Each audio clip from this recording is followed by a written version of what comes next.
అనుదిన నిత్యజీవపు మాటలు. దేవుని నామానికి మహిమ కలుగునుగాక. దేవుని వాక్యాన్ని చదువుకుందాము. మీరు సమ్మతించి నా మాట విని ఎడల మీరు భూమి యొక్క మంచి పదార్థములను అనుభవింతురు. యెషయా గ్రంథము 1వ అధ్యాయము 19వ వచనం. ఇద్దరు కలిసి మాట్లాడాలన్నా, కలిసి పనిచేయాలన్నా, కలిసి నడవాలన్నా వారి మధ్య సమ్మతి అవసరం. లేకుంటే ఇద్దరు కలిసి ఏమీ చేయలేరు.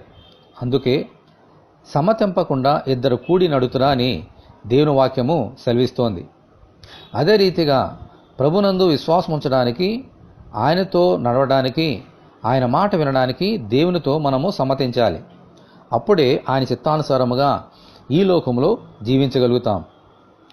అలా సమ్మతించి దేవుని మాట వింటే భూమి యొక్క మంచి పదార్థములను అనగా దేవుని యొక్క మంచి ఆశీర్వాదములను పొందగలుగుతాము.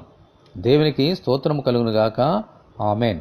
అటువంటి ఆశీర్వాదముల కొరకు దేవుని ప్రార్థన చేసుకుందాము.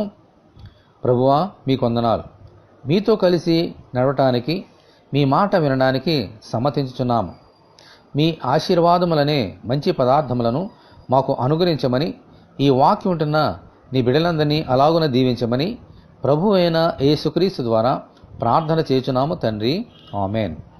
ప్రభు అయిన యేసుక్రీస్తు కృప మనకందరికీ తోడే ఉండి నడిపించునుగాక. ఆమేన్.